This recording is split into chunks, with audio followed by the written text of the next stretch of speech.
السلام على رسول الله وعلى آله وصحبه أجمعين.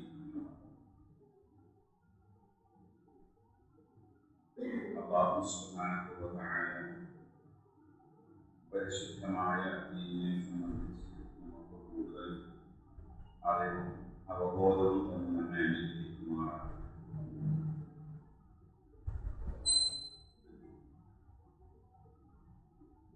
നമ്മൾ കഴിഞ്ഞ ക്ലാസ്സിൽ ആരംഭിച്ചപ്പോൾ തുടങ്ങി വെച്ച വിഷയം അതിൻ്റെ ബാക്കി ഭാഗങ്ങളാണ് നമുക്ക് ഇന്ന് വിശദീകരിക്കാനുള്ളത്. അതായത് നമ്മുടെ ജീവിതത്തിലെ നമ്മുടെ പ്രധാനമായ ശത്രുവിനെ നമ്മൾ ശരിക്കും മനസ്സിലാക്കിക്കൊണ്ട് ജീവിക്കുക എന്നുള്ളതാണ് ഒരു മുഅ്മിനിന്റെ ഏറ്റവും പ്രധാനപ്പെട്ട ജീവിതത്തിലെ കാര്യങ്ങൾ. അപ്പൊ നമ്മളിപ്പോ ശത്രു എന്നൊക്കെ പറയുമ്പോൾ ഒരുപാട് ശത്രുക്കൾ മുസ്ലിമീങ്ങൾക്കുണ്ട്, മുഅ്മിനീങ്ങൾക്കുണ്ട്. പക്ഷേ ഈ ശത്രുക്കളുടെ എല്ലാം അപ്പുറത്ത് നമ്മൾ കാണേണ്ട ശത്രുവാണ് ഇബ്ലീസിനെ എന്ന് നമ്മൾ മനസ്സിലാക്കണം. അവൻ ആരാണ്, അവന്റെ സ്വഭാവം എന്താണ്, അതുപോലെ അവന്റെ ഇടപെടൽ എങ്ങനെയായിരിക്കും, ഇതെല്ലാം നമ്മൾ കൃത്യമായിട്ട് അറിഞ്ഞിരിക്കണം. നമ്മൾ ആദ്യം മനസ്സിലാക്കേണ്ടത്, ഞാൻ കഴിഞ്ഞ 2 ക്ലാസ്സുകൾക്ക് മുമ്പ് സൂചിപ്പിച്ചിരുന്നു, ഇബ്ലീസ് എന്ന് പറയുമ്പോ അതൊരു സങ്കല്പ കഥാപാത്രം അല്ല എന്ന് നമ്മൾ തിരിച്ചറിയണം. നമ്മുടെ ആളുകൾ ഇബ്ലീസിനെ സംബന്ധിച്ച് മനസ്സിലാക്കിയിട്ടുള്ളത് അതൊരു കാൽപ്പനികത, ഒരു സങ്കല്പം. അങ്ങനെയല്ല. അങ്ങനെ സങ്കല്പമാണെന്ന് മനസ്സിലാക്കിയെടുത്താണ് നമുക്ക് ഇവൻ ശത്രുവാണ് എന്ന് തിരിച്ചറിയാൻ പറ്റാതെ. വിശുദ്ധ ഖുർആനിൽ അല്ലാഹു പറഞ്ഞത്, യാ അയ്യുഹൻ നാസ് കുലൂ മിമ്മാ ഫിൽ അർദി ഹലാലൻ ത്വയ്യിബ, നിങ്ങൾ ഭൂമിയിലുള്ളത് ഹലാലായും ത്വയ്യിബായും ഭക്ഷിക്കുക. ഖുർആനിലെ ആ പ്രയോഗം നമ്മൾ ഇന്നത്തെ കാലഘട്ടത്തിലാണ് അതിന്റെ പ്രസക്തി എത്രത്തോളം ഉണ്ടെന്ന് മനസ്സിലാക്കുന്നത്. ഖുർആനിലെ ഹലാലായി ഭക്ഷിക്കൂ എന്ന് പറഞ്ഞുകൊണ്ട് അവസാനിപ്പിച്ചില്ല. ഹലാലായി ഭക്ഷിക്കുക എന്ന് പറഞ്ഞാൽ അതിനർത്ഥം നമ്മൾ ബിസ്മി ചൊല്ലി അറുത്തത് മാത്രമേ തിന്നാൻ പാടുള്ളൂ, അങ്ങനെയല്ല. ഹലാലായി എന്ന് പറഞ്ഞാൽ അതിനർത്ഥം എന്താ? നിഷിദ്ധമാക്കാത്തതെല്ലാം ഹലാൽ തന്നെയാണ്. നിഷിദ്ധമാക്കാത്തതെല്ലാം ഹലാലാണ്. അതാണ് ഹലാൽ എന്ന് പറഞ്ഞതിന്റെ ഉദ്ദേശം. രണ്ടാമത് പറഞ്ഞത് ത്വയ്യിബ് എന്നാണ്. ഹലാലായ മാത്രം പോലെ ത്വയ്യിബായിരിക്കണം. ത്വയ്യിബ് എന്ന് പറഞ്ഞാൽ വിശിഷ്ടമായതായിരിക്കണം, ശുദ്ധമായതായിരിക്കണം. ഇപ്പൊ ഇന്നത്തേക്ക് ഈ അമോണിയ കലർന്ന ഭക്ഷണം വിൽക്കുന്ന കാലഘട്ടം, അതേപോലെ കെമിക്കൽ കലർന്ന ഭക്ഷണം വിൽക്കുന്ന കാലഘട്ടം. ഇതൊന്നും ത്വയ്യിബ് എന്ന് പറയാൻ കഴിയില്ല. മനുഷ്യന്റെ രോഗിയായി തീരുന്നതിന്റെ പ്രധാനമായ കാരണം തന്നെ അവന്റെ ഭക്ഷണക്രമമാണ്, അവന്റെ ഭക്ഷണമാണ്. ഏതായാലും അല്ലാഹു പറഞ്ഞത് ഹലാലായതും ത്വയ്യിബായതും നിങ്ങൾ ഭക്ഷിക്കും. നമ്മുടെ വിഷയത്തിന്റെ പോയിന്റ് ഇവിടെയാണ്. വലാ തത്തബിഉ ഖുതുവാത്തി ശൈത്താൻ, നിങ്ങൾ ശൈത്താന്റെ ഖുതുവാത്തുകളെ പിൻപറ്റരുത്. ഖുതുവാത്ത് ഞാൻ കഴിഞ്ഞ ക്ലാസ്സിൽ പറഞ്ഞു. ഖുതുവാത്ത് എന്ന് പറഞ്ഞാല് സ്റ്റെപ്പുകൾ, അങ്ങനെ ചവിട്ടി ചെയ്താൽ അതാണ് ഖുതുവാത്ത്. അത് പിൻപറ്റരുത് എന്നൊക്കെ അല്ലാഹു പറഞ്ഞത്. ഇന്നഹു ലക്കും അദുവ്വുൻ മുബീൻ, അവൻ നിങ്ങൾക്ക് വ്യക്തമായ ശത്രുവാണ്.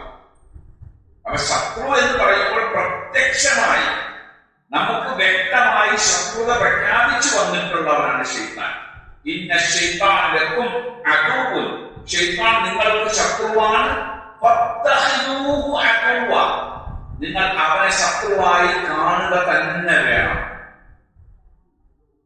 അപ്പൊ ശത്രുവായിട്ട് കാണണമെന്ന് പറയുമ്പോൾ ശത്രുവിനെ കൃത്യമായിട്ട് നമ്മൾ പഠിക്കണം. ശത്രുവിനെ പഠിക്കുമ്പോൾ നമ്മൾ അറിയേണ്ടത് രണ്ട് കാര്യങ്ങളാണ്. ഒന്ന് ഇബ്ലീസ് ആരാണെന്ന് മനസ്സിലാക്കണം, രണ്ട് ശൈത്താൻ ആരാണെന്ന് മനസ്സിലാക്കണം. വിശുദ്ധ ഖുർആനിൽ ഇബ്ലീസ് എന്നും ശൈത്താൻ എന്നും പ്രയോഗം വന്നിട്ടുണ്ട്. ഇവിടെ ശൈത്താൻ എന്ന് പറഞ്ഞാല് അവൻ ശതന എന്ന് പറഞ്ഞാൽ അകന്നു പോവുക എന്നർത്ഥം, അകലുക. അതായത് അല്ലാഹുവിന്റെ അനുഗ്രഹങ്ങളിൽ നിന്നും അല്ലാഹുവിന്റെ നിഅമത്തുകളിൽ നിന്നും അല്ലാഹുവിനുള്ള പ്രതീക്ഷകളിൽ നിന്നും എല്ലാം അകന്നു പോയവനാണ് ശൈത്താൻ എന്നതിന്റെ അർത്ഥം വരുന്നത്. ശൈത്താൻ എന്നുള്ളത് അത് ഒരു സ്വഭാവവുമായി ബന്ധപ്പെട്ടുകൊണ്ടുള്ള ഒരു പ്രയോഗമാണ്. അതാണ് അറിയേണ്ടത്. ശൈത്താൻ ഇബ്ലീസിന്റെ സ്വഭാവവുമായി ബന്ധപ്പെട്ടുകൊണ്ടാണ് ശൈത്താൻ ഉണ്ടാകുന്നത്. അതായത് ഇബ്ലീസിന്റെ സ്വഭാവം ആരൊക്കെ വെച്ച് പുലർത്തുന്നുണ്ടോ അവർക്കെല്ലാം ഉപയോഗിക്കാൻ കഴിയുന്ന പേരാണ് ശൈത്താൻ എന്ന് പറയുന്നത്. ശൈത്താൻ മനുഷ്യന്മാരെ കൊടുക്കുന്ന ശൈത്താനുണ്ട്, ജിന്നുകളെ കൊടുക്കുന്ന ശൈത്താനുണ്ട്. ഈ സ്വഭാവമുള്ള അപ്പം പറയണം ഇബ്ലീസ് ആരാണ് എന്ന് പറയുന്നത്. ഇബ്ലീസിന്റെ അർത്ഥം നമ്മൾ ചർച്ച ചെയ്യുമ്പോൾ മുബ്ലിസ്, അതായത് ഇബ്ലീസ് നിരാശ ബാധിച്ചവൻ എന്നാണ്. നിരാശ ബാധിച്ചവനാണ് ഇബ്ലീസ് എന്ന് ആ പദത്തിന്റെ അർത്ഥം. ഇവിടെ എന്ത് നിരാശയാണ് അവന് വന്നത് എന്ന് നാം പറയുന്നത്. വിശുദ്ധ ഖുർആനിൽ നിരാശ ബാധിച്ചവർ എന്ന് പറയുന്ന ഒരു ആയത്തുണ്ട്. ഖുർആനിലെ ഏറ്റവും ശ്രദ്ധേയമായ ആയത്ത്. നമ്മൾ ചുറ്റുപാടുകളെ പറ്റി എപ്പോഴും സംവദിച്ചു കൊണ്ടിരിക്കുമ്പോൾ നമ്മുടെ എല്ലാം അറിവിലുണ്ടാകേണ്ട ആയത്താണ്. വിശുദ്ധ ഖുർആനിലെ സൂറത്തുൽ അൻആമിലെ 44-ാമത്തെ ആയത്ത്. ഫലമ്മാ നസൂ മാ ദുഃഖിറൂ ബിഹി, ഫലമ്മാ നസൂ മാ ദുഃഖിറൂ ബിഹി. അവർക്ക് ഓർമ്മപ്പെടുത്തി കൊടുത്ത ഓർമ്മപ്പെടുത്തലുകൾ അവർ മറന്നപ്പോൾ. അല്ലാഹുവിന്റെ ഓർമ്മപ്പെടുത്തലുകൾ എപ്പോഴും ഉണ്ടാകും. അല്ലാഹു ദിക്ർ തരാത്ത, ഓർമ്മപ്പെടുത്തൽ തരാത്ത ഒരു കാലഘട്ടവും ഇവിടെ കഴിഞ്ഞു പോയിട്ടില്ല.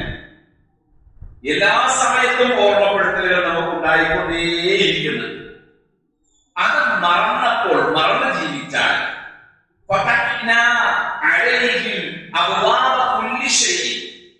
അവർക്ക് നാം എല്ലാ സൗകര്യങ്ങളുടെയും എല്ലാ വസ്തുക്കളുടെയും വാതിലുകൾ തുറന്നിട്ട് കൊടുക്കും. എന്തായിട്ട് പറഞ്ഞത്? അള്ളാഹിനെ മറന്നാൽ, അള്ളാഹുവിന്റെ നിർദ്ദേശങ്ങൾ മറന്നാൽ, അള്ളാഹുവിനെ വികൃതകൾ, ഓർമ്മപ്പെടുത്തലുകൾ മറന്നാൽ, മറന്നിങ്ങനെ ജീവിച്ചാൽ അള്ളാഹു ഇവിടെ ചെയ്തു കൊടുക്കുന്ന കാര്യം എന്താ?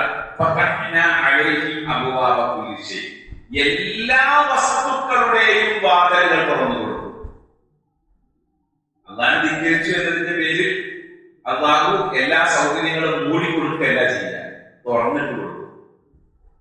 ഇന്നാലോചിച്ചൊക്കെ നമ്മൾ അള്ളാഹുവിനെ ധിക്കരിച്ച് ജീവിക്കുന്ന, അള്ളാഹുവിനെ നിഷേധിച്ച് ജീവിക്കുന്ന ആളുകൾക്കൊക്കെ അള്ളാഹു എന്തെല്ലാം സൗകര്യങ്ങളാണ് ചെയ്തുകൊണ്ടിരുന്നത്, എന്തെല്ലാം വിഷയങ്ങളാണ് തുറന്നിട്ട് കൊടുത്തിരിക്കുന്നത്. ഇന്നത്തെ സമകാലിക വർത്തമാനം തന്നെ എടുത്ത് പരിശോധിച്ചാൽ അള്ളാഹുവിനെ വെല്ലുവിളിച്ചുകൊണ്ട്, അള്ളാഹുവിനെ ആക്ഷേപിച്ചുകൊണ്ടൊക്കെയല്ലേ നമ്മുടെ ഇന്ത്യയിലെ മുസ്ലിം സമുദായത്തിന്റെ നേരെ ശത്രുക്കൾ അക്രമം വഹിച്ചുകൊള്ളുകയും ഒക്കെ സമയത്ത് ചെയ്യുന്നു അല്ലേ? ഇതില് നമ്മളുടെയൊക്കെ അഭിമാനത്തിന് നേരെ വെല്ലുവിളിച്ചുകൊണ്ടാണ് ഇപ്പോ ഈ അയോധ്യയിലെ രാമക്ഷേത്രത്തിന്റെ നിർമ്മാണവും കാര്യങ്ങളൊക്കെ അഭിമാനത്തിന്റെ നേരെയാണ് വെല്ലുവിളിയൊക്കെ നടത്തുന്നത്. എന്ത് തന്നെയാണെങ്കിലും, അങ്ങനെ എന്ത് സംഭവിക്കുകയാണെങ്കിലും അവർക്ക് എല്ലാ സൗകര്യങ്ങളുണ്ട്. അവിടുത്തെ സൗകര്യങ്ങളൊക്കെ, ഇതിനായിട്ടുള്ള സൗകര്യങ്ങൾ, അവിടുത്തെ റെയിൽവേ സ്റ്റേഷന്റെ വലിപ്പം, അവിടുത്തെ എയർപോർട്ടിന്റെ വലിപ്പം, ഇതിപ്പോ ഇന്ത്യയുടെ കാര്യം മാത്രമല്ല, ഇന്ത്യയുടെ പുറത്താണെങ്കിലും അള്ളാഹുവിനെ ധിക്കരിച്ച് നടക്കുന്ന ആളുകൾ, ജൂതന്മാര് അള്ളാഹുവിനെ ധിക്കരിച്ച് നടക്കുന്ന ആളുകളാണ്. സൗകര്യങ്ങൾ തുറന്നു കൊടുത്തേക്കാണ്. ഏറ്റവും കൂടുതൽ മിലിറ്ററി ഉള്ളത്, സൗകര്യങ്ങളുള്ളത്, പ്രതിരോധ സംവിധാനങ്ങളുള്ളത് അവർക്കാണ്. അതേപോലെ തന്നെ നസ്വാറാക്കൾ, അള്ളാഹുവിനെ ധിക്കരിച്ച് ജീവിക്കുന്ന ആളുകൾ സംവിധാനങ്ങൾ ഉണ്ടാവും കൂടുതൽ അവർക്കാണ്. അതേപോലെ തന്നെ ഇതൊന്നും അല്ലാതെ നമ്മുടെ ചൈനയിലേക്കും ജപ്പാനിലേക്കും അങ്ങനെയുള്ള രാജ്യങ്ങളിലേക്കും പോകാം. അള്ളാഹു എന്ന് പറയുന്ന ചിന്ത പോലും അവരുടെ മനസ്സിലില്ല, അങ്ങനെ ഒരു വിശ്വാസം പോലും ഇല്ല. അങ്ങനെയുള്ള രാജ്യങ്ങൾക്ക് ഒരുപാട് ടെക്നോളജി വികസനം ഉണ്ടായിക്കൊണ്ടിരിക്കുന്നു. അപ്പൊ പറഞ്ഞ പോയിന്റാണ് അവർക്ക് ഓർമ്മപ്പെടുത്തി കൊടുത്ത കാര്യങ്ങളെല്ലാം അവർ മറന്ന് ജീവിക്കുമ്പോൾ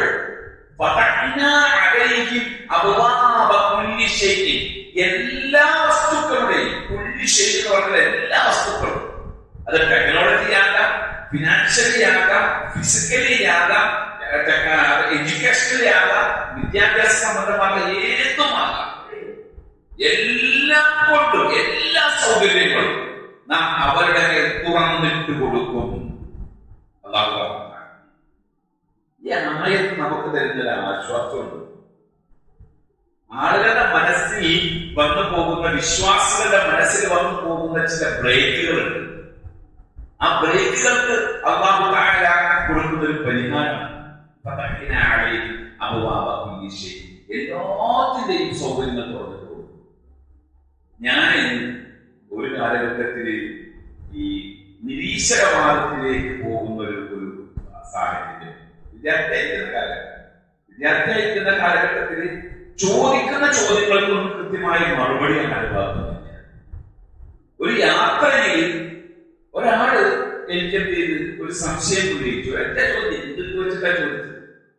നമ്മൾ മുസ്ലിമീങ്ങൾ, അയാൾ ചോദിച്ചത് നമ്മൾ മുസ്ലിമീങ്ങൾ എന്താണ് ഇവിടെ ഭൗതികമായി നേടിയിട്ടുള്ളത്? ഭൗതികമായിട്ട് വലിയ പുരോഗതികളൊന്നും ഇല്ലല്ലോ, ഒന്നുമില്ല. മുസ്ലിമീങ്ങളുടെ ഭാഗത്ത് നിന്നിട്ട് എന്താ ഉള്ളത്? മറ്റുള്ളവർക്കെല്ലാം എല്ലാ സൗകര്യങ്ങളും ഇല്ല. ക്രിസ്ത്യൻ പള്ളിയിലേക്ക് അയാൾ ചോദിക്കുന്ന ചോദ്യം, ക്രിസ്ത്യൻ പള്ളിയിലേക്ക് ഒന്ന് പോയി നോക്കൂ. ആ ക്രിസ്ത്യൻ പള്ളിയിൽ പോയാൽ ക്രിസ്ത്യൻ പള്ളിയിലെ അവിടുത്തെ അച്ഛനാണ്, ഫാദറാണ് ആ ഇടവകയുടെ മെയിൻ ഹെഡ്.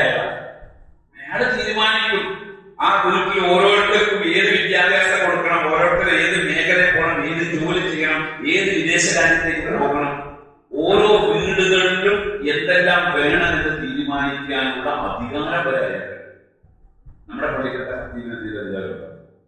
ചോദിക്കുന്ന ചോദ്യം പള്ളിക്കത്തെ കത്തിവേദന വീട്ടിലെ കാര്യങ്ങൾ പറഞ്ഞാൽ അയാളെ വെക്കിട്ടു. അപ്പോ നമ്മൾ വിശ്വസിക്കുന്ന വിശ്വാസം ശരിയല്ലല്ലോ, ഇതൊക്കെ തെറ്റല്ലേ? എന്തിനാണ് പിന്നെ ഇതിന്റെ പുറകെ തോന്നിപ്പിടിച്ച് നടക്കുന്നത് എന്നാണ് ചോദ്യം. ശരിയാണ്, തോന്നിപ്പോയി. അന്ന് ഈ ചോദ്യത്തിന് മറുപടി കിട്ടാതെ അലഞ്ഞ ഒരു കാലഘട്ടമാണ്.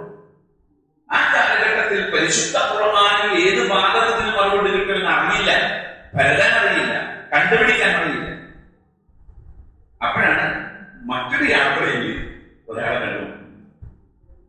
അയാളെ തോപ്പിക്കാൻ വേണ്ടി ഇതേ ചോദ്യം ഞാൻ അയാളോട് ചോദിച്ചു. നിങ്ങൾ ഈ നിസ്കാരക്കാരോ കാടിയൊക്കെ എങ്ങനെ നടക്കുന്നു, ഇതെന്തുകൊണ്ട കാര്യം? എല്ലാ മേഖലയിലും മറ്റുള്ളവർ മുകളിൽ, അല്ലാഹുവിൽ വിശ്വസിക്കുന്ന മുഅ്മിനീങ്ങൾ എന്ന് പറയപ്പെടുന്ന ആളുകൾ ഒന്നിലും മുകളിലല്ലേ? അയാൾ ഒരു ഭാഗം എനിക്ക് പറഞ്ഞു, അത് ആയത്താണ്. ജീവിതത്തിൽ ഞാൻ എവിടെ പ്രസംഗിക്കാൻ പോയാലും ഈ ആയത്ത് വിശദീകരിക്കും.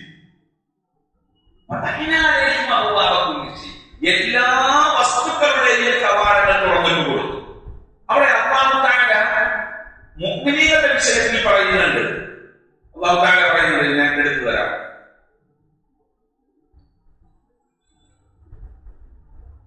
അല്ലാഹു തആല പറയുന്നു, വലൗ അന്ന അഹ്ലൽ ഖുറാ ആമനു വത്തഖൗ, ആ ഗ്രാമവാസികൾ, ആ നാട്ടുകാര് വിശ്വസിക്കുകയും തഖ്വയിൽ ജീവിക്കുകയും ചെയ്താൽ ലഫതഹ്നാ അലൈഹിം ബറകാത്തിൻ മിനസ് സമാഇ വൽ അർദ്, നാം അവരുടെ മേൽ ആകാശത്തിൽ നിന്നും ഭൂമിയിൽ നിന്നും ബറക്കത്ത് തുറന്നിട്ടുണ്ട്.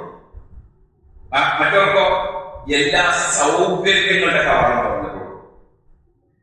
അപ്പൊ ബറക്കത്ത് അല്ലാഹു തുറന്നിട്ട് കൊടുക്കുമെന്നൊരായിരുന്നു. അത് സത്യവിശ്വാസികൾക്ക് അല്ലാഹു ബറക്കത്ത് കൊടുക്കും, സത്യനിഷേധികൾക്ക് മറ്റ് സൗകര്യങ്ങൾ, ഭൗതിക സൗകര്യങ്ങൾ ചെയ്തു കൊടുക്കും. അദ്ദേഹത്തിനോട് പറഞ്ഞു, നമ്മുടെ പണി എന്ന് പറഞ്ഞാൽ അല്ലാഹുവിൽ വിശ്വസിക്കുകയും അല്ലാഹുവിൽ തഖ്വ ചെയ്ത് ജീവിക്കുകയും ചെയ്യുക എന്ന പണിയാണ്. അല്ലാഹുവിന്റെ ദീനിനെ പഠിക്കുക, അത് പഠിപ്പിച്ചു കൊടുക്കുക, അത് ഈ സമൂഹത്തിൽ എത്തിച്ചു കൊടുക്കുക, അതാണ് നമ്മുടെ പണി. വാച്ചുണ്ടാക്കുന്നവൻ വാച്ചുണ്ടാക്കട്ടെ, അവൻ ആ പണി അറിയുള്ളൂ. ആ വാച്ച് മേടിച്ച് നമുക്ക് കെട്ടാം. നമ്മൾ വാച്ചുണ്ടാക്കാൻ നടക്കണ്ട, നമുക്ക് കെട്ടാൻ കഴിയും. നമുക്ക് വേണ്ടി ഓ പണിയെടുക്കുന്നുണ്ട്, അതാ ഓനോട് പണിയെടുപ്പിക്കുകയാണ്. മൊബൈൽ ഉണ്ടാക്കുന്നവൻ മൊബൈൽ ഉണ്ടാക്കാണ്, നമുക്ക് വേണ്ടി അവൻ പണിയെടുക്കാണ്, നമുക്കത് ഉപയോഗിക്കാം. നമുക്കിത് നേരെ ഉണ്ടാക്കാൻ തന്നില്ല. ഇതെല്ലാ സൗകര്യങ്ങളും ഉണ്ടാക്കാൻ അള്ളാഹു ഇവിടെ ഓരോരുത്തരെ ഏൽപ്പിച്ചിട്ടുണ്ട്. നാം ചെയ്യേണ്ട പണി എന്താ? ആകാശത്തിൽ നിന്നും അള്ളാഹുവിൽ നിന്നുള്ള ബറക്കത്തിന് വേണ്ടി തഖ്വ ഉണ്ടാക്കുക. സൗകര്യങ്ങളുടെ കവാടം തുറന്നിട്ട് കൊടുക്കുന്നവരുടെ അവസ്ഥ എന്താണ്? അള്ളാഹു തആല പറയുന്നുണ്ട്, ആ ആയത്തിൽ തന്നെ അള്ളാഹു തആല പറയുന്നുണ്ട്, ഹത്താ ഇദാ ഫരിഹൂ ബിമാ ഊതു. അവരുടെ കയ്യിൽ കിട്ടിയത് കൊണ്ട് അവർ അങ്ങനെ സന്തോഷിച്ച് മതി മറക്കുന്നു. ഈ സൗകര്യങ്ങളൊക്കെ കടക്കാനായിട്ട് മതി മറക്കുമ്പോ അഹദ്നാഹും ബഗ്തൻ. ബഗ്തൻ എന്ന് പറഞ്ഞാൽ ഒറ്റ വലി. അഹദ്നാഹും ബഗ്തൻ, ഒരൊറ്റ വലി, ഒറ്റപ്പെട്ട. അപ്പോൾ അവർ അവിടെയാണ് ഇബ്ലീസ്. ഇബ്ലീസ് എന്ന ആ പദത്തിന്റെ അതേ പ്രയോഗം നടത്തിയത് അവിടെ. അള്ളാഹുവിനെ മറന്ന് ജീവിച്ച് മതിമറന്നിരിക്കുന്ന സമയത്ത്, സത്യത്തിൽ ഇന്നുള്ള ഓരോ സാഹചര്യങ്ങൾ കാണുമ്പോഴും മതിമറന്ന് നടക്കുന്നത് കാണുമ്പോഴും സത്യത്തിൽ വിശ്വാസികൾ ഭയപ്പെടണം. കാരണം അള്ളാന്റെ പിടുത്തം ഏത് കോലത്തിലാന്ന് പറയാൻ പറ്റും. ചില സന്ദർഭങ്ങളൊക്കെ കാണുമ്പോൾ നമ്മൾ ദുആ ചെയ്തു പോകാറ്, പഠിച്ചോനെ അതിന്റെ ആക്ടിലൊക്കെ ഒന്ന് കാണണമെന്ന് എനിക്ക് ആഗ്രഹം. കാരണം ഇതിലും വലിയ വിപ്ലവകാരികൾ ഈ ഭൂമി കടന്നുപോയി ഇല്ലേ? ഏതെല്ലാം സൈസ് ആളുകൾ കടന്നുപോയി. ആ കടന്നുപോയ ആളുകളെ പറ്റി അല്ലാഹു സുബ്ഹാനഹു വ തആല ഖുർആനിൽ പറയുന്നുണ്ട്. അവര് ഈ ഭൂമിയിൽ കടന്നുപോയിട്ട്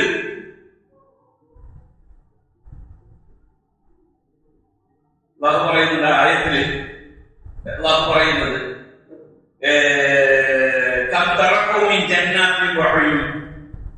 എത്രയെത്ര തോട്ടങ്ങളും എത്രയെത്ര അരുവികളും അവർ ഉപേക്ഷിച്ചിട്ട് പോയി.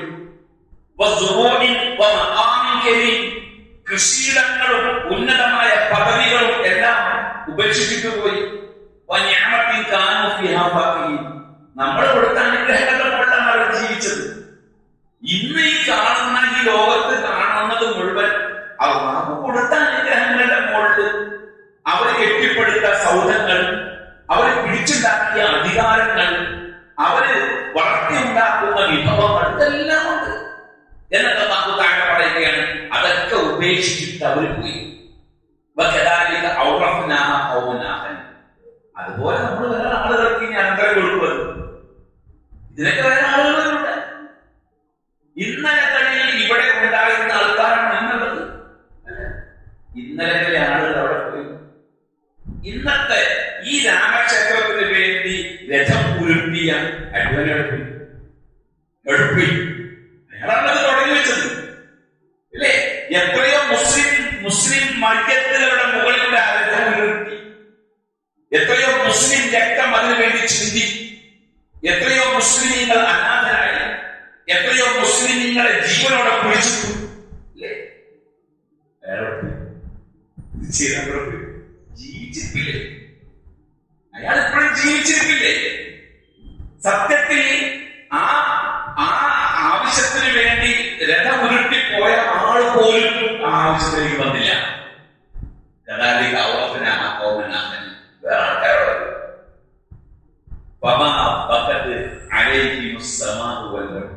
അവർക്ക് വേണ്ടി ആകാശമോ ഭൂമിയോ കൊടുക്കാനില്ല. ഏതെങ്കിലും ഒരാൾക്ക് വേണ്ടിക്കാരും. ഇത് ലോകത്തിന്റെ രീതി ഇതാണ്, സ്വഭാവം ഇതാണ്. അല്ലാഹു സുബ്ഹാനഹു വ തആല ഇപ്രകാരം ഈ പ്രപഞ്ചത്തിലെ ഓരോ വിഷയങ്ങളും സംവിധാനിച്ചിട്ടുണ്ട്. നമ്മുടെ വിഷയമല്ല. ഇവിടെ അല്ലാഹു തആല ഉപയോഗിച്ച പ്രയോഗം എന്താണ്? മുബ്ലിസ് എന്നാണ്. അതായത് വലിയ പ്രതീക്ഷയിൽ ജീവിക്കുമ്പോൾ ആ പ്രതീക്ഷ മുഴുവനും അസ്ഥാനത്താണ് എന്ന് ഒറ്റ നിമിഷത്തിൽ തിരിച്ചറിയപ്പെടുണ്ടാകുന്ന ഒരു നിരാശ. പ്രതീക്ഷിക്കുന്ന നിരാശനാകുന്നതല്ല. ഞാൻ നിരാശനാകും, നാളെ നിരാശനാകും, എനിക്ക് നാളെ കിട്ടൂല, ഞാൻ നാളെ നിരാശനായി പോകും, അങ്ങനെയല്ല. എനിക്ക് നാളെ കിട്ടും എന്ന ഉറപ്പിന്റെ മുകളിൽ ജീവിച്ച് ജീവിച്ച് ജീവിച്ച് അവസാന നിമിഷം നിരാശ കിട്ടൂല. അതാണ് ഇബ്ലീസ്. ഇബ്ലീസ് അവിടെ നിന്നുണ്ടായ. ഇബ്ലീസിനെ സംബന്ധിച്ചിടത്തോളം ഇബ്ലീസിന്റെ നിരാശ എവിടെയാണ്? ഇബ്ലീസിന്റെ നിരാശ ഇപ്പോഴല്ല, അയാൾ ഓൾറെഡി നിരാശനല്ല, അയാൾ പ്രതീക്ഷയിലാണ്. അതായത് ഇബ്ലീസ് പറഞ്ഞ വർത്തമാനം എന്താണ്? അന ഖൈറും മിൻഹു, ഞാൻ അവനേക്കാൾ ഖൈറാണെന്നാണ് അല്ലാഹുവിന്റെ മുമ്പിൽ വാദിച്ചതാണ്. ഇബ്ലീസിനെ സംബന്ധിച്ചിടത്തോളം ഇബ്ലീസ് അത് വാദിക്കുമ്പോൾ ന്യായമായ കുറെ കാര്യങ്ങൾ ഇബ്ലീസിന്റെ ഭാഗത്തുണ്ട്. അതുകൊണ്ട് മനസ്സിലാക്കണം. കാരണം അല്ലാഹുവിന് കൂടുതൽ ഇബാദത്ത് ജീവിച്ച ആൾ, അല്ലാഹുവുമായി ഏറ്റവും മുഖറബായ ആൾ, അതുപോലെ തന്നെ അല്ലാഹുവിന് എതിർ പ്രവർത്തിക്കാത്ത ആൾ, അതുപോലെ തന്നെ അല്ലാഹുവിനോട് എന്ത് ചോദിച്ചാലും അല്ലാഹു ഉത്തരം കൊടുക്കുന്ന ആൾ, അത്ര കുർബനാണ് ഇബ്ലീസ്. ആ കുർബ് മുന്നിൽ വെച്ചുകൊണ്ടാണ് ഇബ്ലീസ് പറഞ്ഞത് ഇതൊരു മണ്ണ് കൊണ്ടുണ്ടാക്കിയത്, ഞാൻ തീ കൊണ്ടുണ്ടാക്കിയത്. തീർച്ചയായും ഇവന് നീ അർഹിക്കാത്ത പദവി കൊടുത്തിട്ടുണ്ട്, അതുകൊണ്ട് തന്നെ ഇവൻ നന്ദി കെട്ടവനാണെന്ന് ഞാൻ തെളിയിച്ചു തരാം. ഇബ്ലീസ് പണിയെടുക്കുന്നത് അതിനു വേണ്ടിയാണ്. ഇബ്ലീസ് ഇപ്പോ ഓൾറെഡി നിരാശനല്ല. ഇബ്ലീസ് പണിയെടുത്തുകൊണ്ടിരിക്കുന്നത് എന്താ? എന്തിനു വേണ്ടിയാണ്? നമ്മൾ നന്ദി കെട്ടവരാണ് എന്ന് അള്ളാന്റെ മുമ്പിൽ തെളിയിക്കാനുള്ള പണി എടുത്തുകൊണ്ടിരിക്കുന്നത്. ആ പണി അവസാനം അവൻ പരാജയപ്പെടും. ആ പരാജയപ്പെടുമ്പോഴാണ് അവൻ നിരാശനായത്. അതാണ് ഇബ്ലീസ് എന്നതിനർത്ഥം. അതുകൊണ്ട് തന്നെ നമ്മൾ ഇബ്ലീസിന്റെ 5 സ്വഭാവങ്ങൾ സൂക്ഷിക്കണം. അത് നമ്മുടെ ജീവിതത്തിൽ ഉണ്ടാകുന്നുണ്ടോ ഇല്ലയോ എന്ന് നമ്മൾ തിരിച്ചറിയണം. അതിൽ ഒന്നാമത്തെ സ്വഭാവമാണ് നമ്മൾ ആ മുമ്പ് പറഞ്ഞത്,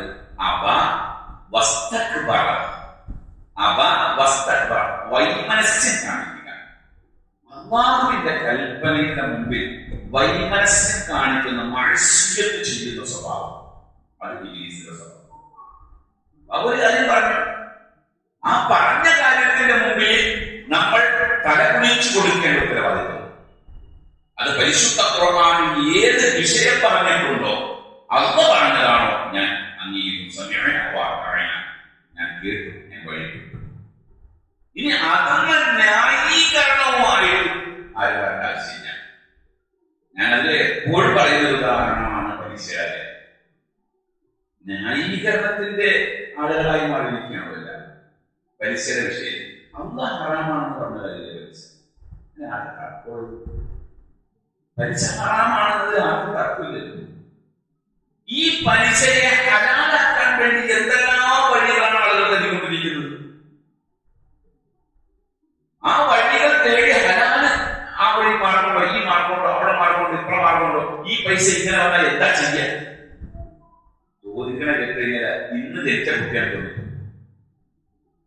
ബാങ്കിൽ കിടക്കുന്ന പൈസയ്ക്ക് പലിശ വന്നാൽ എന്ത് ചെയ്യണമെന്ന് ഫോൺ പിടിച്ച് അല്ലെങ്കിൽ നേരിട്ടോ ചോദിക്കുന്ന ഒരു മുസ്ലിമിന്റെ നിലവാരം എന്താണ്? അത് ചിന്തിക്കണം. പറഞ്ഞൊരു വർത്തമാനം ഇതാണ്,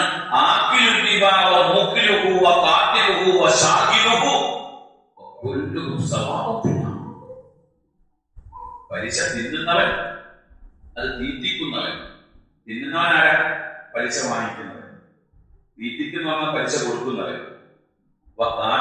അത് എഴുതുന്നവൻ. അതിന് ജാമ്യം നിൽക്കുന്നവൻ. ഞാൻ അത് ചെയ്ത ജാമ്യം എടുക്കുള്ളൂ. ഞാൻ ജാമ്യം ഒരു വലിയൊരു നേതാവ്, വലിയ ആളാണെന്ന് പറഞ്ഞ് ഞാൻ അടുത്ത് കൂടി ഇടപഴകി. വലിയ ആളാണ്, ആളുടെ പേരും കാര്യമൊന്നും പറയാം.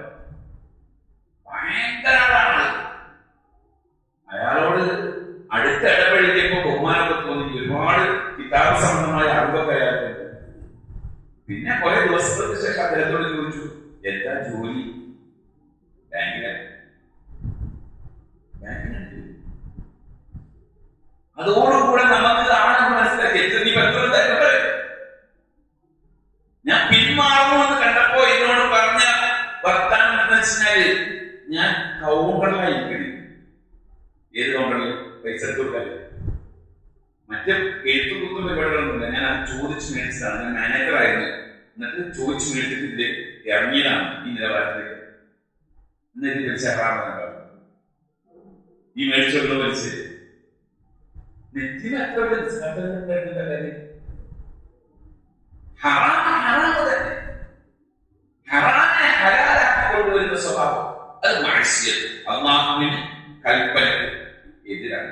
അതൊരു കാര്യം പറഞ്ഞു എങ്കിൽ ഞാൻ അത് ഒഴിവാക്കും. ഇത് അള്ളാഹ് പറഞ്ഞതാണ്, ഹറാമാണ്, ഞാൻ ഒഴിവാക്കും. അപ്പൊ ഇബ്ലീസിന്റെ ഒരു സ്വഭാവമാണ്. ഇബ്ലീസിന്റെ രണ്ടാമത്തെ സ്വഭാവമാണ് കിബ്ർ.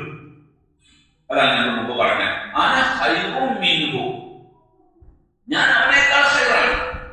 ഞാൻ അവനേക്കാൾ ഖൈറാണ് എന്ന് പറയുമ്പോൾ നല്ലവരാണ് എന്നുള്ള സ്വയം തീരുമാനം. നമ്മൾ നല്ലവരാണ്, ഞാൻ നല്ലവരാണ്, നിങ്ങൾ നല്ലവരാണ്. നമ്മൾ ഓരോരുത്തരെ പറ്റി വിലയിരുത്താം. അയാൾ ഞാൻ ഇയാളെ വിലയിരുത്തി, ഈ പലിശ കൊടുക്കുന്ന ആളെ ഞാൻ വിലയിരുത്തി, അല്ലേ? അയാൾ മോശക്കാരനാണെന്ന് വിലയിരുത്തി. ഞാൻ നല്ലവനാണ് എന്ന് അതുകൊണ്ട് വിലയിരുത്താൻ പാടില്ല. നമ്മൾ സ്വയം നമ്മളെ ഒന്ന് വിലയിരുത്തി നോക്കണം. ഈ പറയപ്പെട്ട 4 കാര്യങ്ങൾ നമ്മൾ ജീവിച്ചു. അതായത് നമ്മളെ ബാക്കി വാഗ്ദത്തം, അത് നമ്മൾ കുഴപ്പമില്ല, അതിന് കൃത്യമായിട്ട് വാഗ്ദത്തമാണ്. അതേപോലെ തന്നെ അല്ലാഹു എന്നെ ഇഷ്ടപ്പെടുന്നുണ്ട് എന്നുള്ള ഒരു തോന്നൽ നമുക്കുണ്ട്.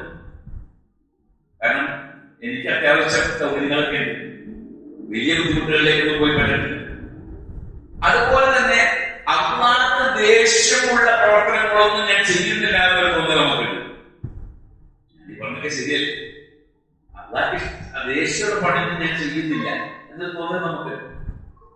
അതുപോലെ തന്നെ ഞാൻ ദുആ ചെയ്തപ്പോഴൊക്കെ അത് എനിക്ക് ഉത്തരം തന്നിട്ടുണ്ട്. എന്റെ മോലി ഞാൻ അങ്ങനെ അവിടെ ദുആ ചെയ്തു, പിന്നെ അതിന്റെ നോക്കൊക്കെ ശരിയായി. ഈ 4 സ്വഭാവം നമുക്കില്ല. അപ്പൊ നമുക്ക് തോന്നുന്നുണ്ട് ഞാൻ നല്ലതാണ്, ഞാൻ നല്ലതാണ്, കുഴപ്പമില്ല.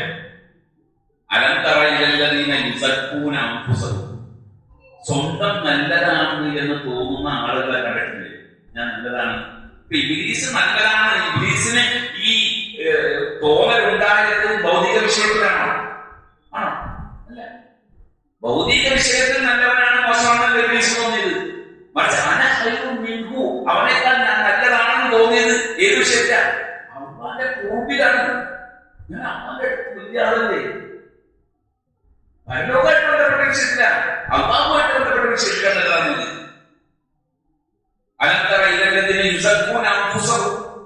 സ്വയം നല്ലതാണ് എന്ന് തോന്നുന്ന ആളുകളെ നീ കണ്ടില്ലേ? സ്വയം തസ്കിയത്ത് നല്ലതാണ് എന്ന് തോന്നുന്ന ആളുകളോട് പറയുക, അവിടെയാണ് നല്ലതാണോ അല്ലയോ എന്ന് തീരുമാനം. അതെപ്പോഴാ അറിയാം? ഞാൻ നല്ലതാണെന്ന് എനിക്ക് എപ്പോഴാ അറിയാൻ പറ്റും?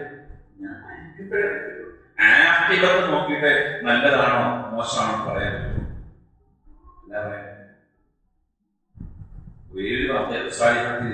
എന്റെ കൂടെ പഠിച്ചതാണ് ബാക്കിയാത്തിൽ നല്ല അയാൾ എന്റെ കൂടെ ഏകദേശം 7 വർഷം പഠിച്ചതാണ്. ഒരുമിച്ച് പഠിച്ചതാണ് 7 വർഷം. ഈ 7 വർഷം പഠിക്കുന്ന കാലത്ത് ഞാൻ അയാളെ പരിചയപ്പെടുന്ന കാലഘട്ടം തന്നെ അയാൾ നല്ല കിതാബിയായ അറിവുള്ള ആളാണ്. നല്ല വാചാതുര്യത, നല്ല സാമർഥ്യം, നല്ല പ്രഭാഷണ പാഠവും. കിതാബ് ഏതെടുത്തു കൊടുത്താലും പെട്ടെന്ന് മറുപടി വായിച്ചു തരാനൊക്കെ കഴിവുള്ള ആൾ. ബാക്കിയാത്തിലെ എൻട്രൻസ് ക്ലാസ്സിന് പങ്കെടുക്കുമ്പോൾ 3 കിതാബുകൾ വെച്ചിട്ടാണ് എൻട്രൻസ് നടന്നത്, എക്സാം നടന്നത്. ആ 3 കിതാബുകൾ ഞാൻ അയാളുടെ അടുത്ത് നിന്ന് പലവട്ടം വായിച്ചു കേട്ടു. അയാൾ പറഞ്ഞു തന്ന പോയിന്റുകൾ വെച്ചിട്ടാണ് ഞാൻ നോട്ട് ഉണ്ടാക്കിയത്, പ്രബന്ധമായിട്ട് കൊടുത്തത്. അത്രയധികം കഴിവുകളാണ്. അതിൽ നിന്ന് പോകുന്നതിന് ശേഷം അപൂർവമായി കുറച്ച് സമയങ്ങളൊക്കെ ഇടയ്ക്കൊക്കെ കാണാറുണ്ട്. പക്ഷേ പിന്നീട് ഞാൻ കണ്ടിട്ട് ഏകദേശം ഒരു 16-17 കൊല്ലം കഴിഞ്ഞിട്ടുണ്ടാവും ഞങ്ങൾ. ഈ കഴിഞ്ഞ പ്രാവശ്യം ഞാൻ ട്രിവാൻഡ്രം പോകുമ്പോ ഞാൻ അദ്ദേഹത്തെ തിരുവനന്തപുരത്ത് എന്നിട്ടൊന്ന് എനിക്ക് അറിയില്ല, അയാളുടെ ഫേസോ കാര്യങ്ങളോ പോലും എനിക്ക് മനസ്സിലായി. എന്നെ വന്ന് ഞാൻ മനസ്സിലായി. ഞാൻ റൂംമേറ്റ് ക്ലാസ്മേറ്റ് കാലം ഒരുമിച്ച് പഠിച്ചാൽ ഭയങ്കര സന്തോഷം. പക്ഷെ അയാളെ കണ്ടപ്പോ ഒരു മുസ്ലിമിന്റെ അടയാളം, ഒരു മൂമിന്റെ അടയാളം. അയാൾ തഹജ്ജുദ് നിസ്കരിച്ചിരുന്നു. ഒരു വിദ്യാർത്ഥിയായിരിക്കുമ്പോൾ തഹജ്ജുദ് നിസ്കരിക്കുക എന്ന് പറഞ്ഞാൽ ഒരു മഹാവലിയ കാര്യമാണ്. ആ കാര്യങ്ങൾ സുഖത്തിൽ നിൽപ്പിക്കുകയാണ്. നാം എല്ലാവരും തഹജ്ജുദ് നിസ്കരിക്കുന്നു. അത്രയധികം തഖ്വയുള്ളതാണ്, വ്യാഴത്തിൽ നോമ്പെടുക്കുന്നതാണ്. അങ്ങനെയുള്ള ഒരു സ്വാലിഹായ മനുഷ്യൻ മുസ്ലിമാണ്. എന്ത് വ്യക്തി! പിന്നെ അന്വേഷണം. അപ്പൊ എന്നോട് പറയാണ്, ഈ സ്വാതന്ത്ര്യമില്ലാത്ത ലോകത്ത് നിന്ന് സ്വാതന്ത്ര്യമുള്ള ലോകത്തേക്ക് നീ വരും. മൊബൈലിൽ കുറെ കാര്യങ്ങളൊക്കെ കാണിച്ചത് ഞാൻ നേടിയാന്ന് പറഞ്ഞ് കാണിച്ചത് മതം വിട്ടുപോയി, ദീനിന് പുറത്തുപോയി. ഇപ്പൊ നിരീശ്വരവാദിയാണ്. അപ്പൊ നല്ലതാണ് എന്ന് നമുക്ക് അയാളെ പറ്റി തോന്നിയിരുന്നു. അയാൾ നല്ലവനാണ് എന്ന് നന്നായ ഇല്ല. ഇനി അയാൾ മോശമാണെന്ന് എനിക്ക് പറയാൻ പറ്റുമോ? അത് പറയട്ടെ. അയാൾ നാളെ തൗബ ചെയ്ത് യുദ്ധത്തൊക്കെ കഴിഞ്ഞ് തിരിച്ചു വന്നു കഴിഞ്ഞാൽ അയാൾ നന്നായോ? അപ്പൊ ഒരാളും നല്ലതാണ്, ചീത്തയാണ്, മോശമാണ് എന്ന് നമ്മൾ പറയാൻ പാടില്ല. ഒരാൾ നല്ലവനാണ്, ഞാൻ നല്ലവനാണ് എന്ന് നമുക്ക് ആക്കിപത്ത് നോക്കി അവസാനം നോക്കിയിട്ട് പറയാൻ പറ്റും. അതുകൊണ്ട് തന്നെ നമ്മൾ പണിയെടുക്കേണ്ടത് ആക്കിപത്തിന് വേണ്ടിയാണ്, അത് നന്നാകാൻ വേണ്ടി. അല്ലാഹുവിനോട് എപ്പോഴും ദുആ ചെയ്യേണ്ടതും എന്റെ ആഖിബത്ത് നന്നാക്കി തരണേ എന്നുള്ളതാണ്. റസൂൽ സല്ലല്ലാഹു അലൈഹി വസല്ലം അങ്ങനെ ദുആ ചെയ്തിരുന്നു.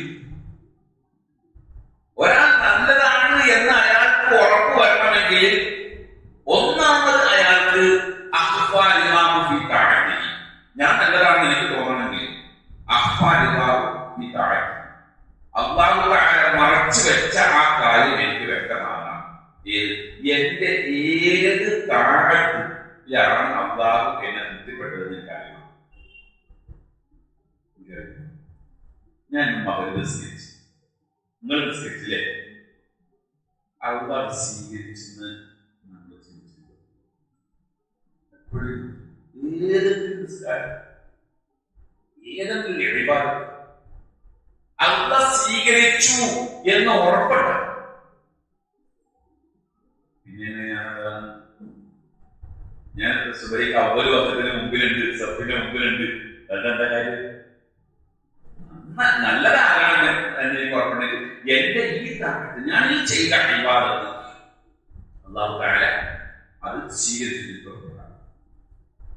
അതുകൊണ്ട് തന്നെ ഒരു മുഅ്മിനിനെ സംബന്ധിച്ച് ആ മുഅ്മിനിന് ജീവിതത്തിൽ ഏതെല്ലാം ചെറിയ ചെറിയ ചെറിയ അവസരങ്ങൾ കിട്ടുന്നുണ്ടോ ആ അവസരങ്ങൾ മുഴുവൻ താഴത്തിലായിരിക്കും. ചെറുതായാലും വലുതായാലും എല്ലാം നിരന്തരം ചെയ്തുകൊണ്ടിരിക്കണം, ഒന്നും ഒഴിവാക്കാൻ. കാരണം നബി സല്ലല്ലാഹു അലൈഹി വസല്ലം പറഞ്ഞു, വലാ തഹ്ഖിറന്ന മിനൽ മഅറൂഫി ശൈഅ. മഅറൂഫ് നല്ല കാര്യങ്ങളിൽ നിന്ന് ഒന്നുപോലും നിസ്സാരമായിട്ട് കാണണം. ഏതാണ് നല്ലത്, ഏതാണ് അല്ലാഹുവിന്റെ കൃത്യമെന്ന് പറയാൻ പറ്റില്ല. ഒരു ഈത്തപ്പഴത്തിന്റെ കഷ്ണം കൊണ്ട് ചീര കൊണ്ടാണെങ്കിലും നിങ്ങൾ നരകത്തെ സൂക്ഷിക്കണം. ചിലപ്പോൾ അതിലായിരിക്കും അല്ലാഹുവിന്റെ ഖൈർ ഉണ്ടാകുക, അല്ലാഹുവിന്റെ കൃത്യം ഉണ്ടാകുക. അതുകൊണ്ട് തന്നെ നമ്മൾ നിസ്സാരമായി കാണരുത്, ഒരു വിഷയത്തെ നിസ്സാരമായി കാണണ്ട.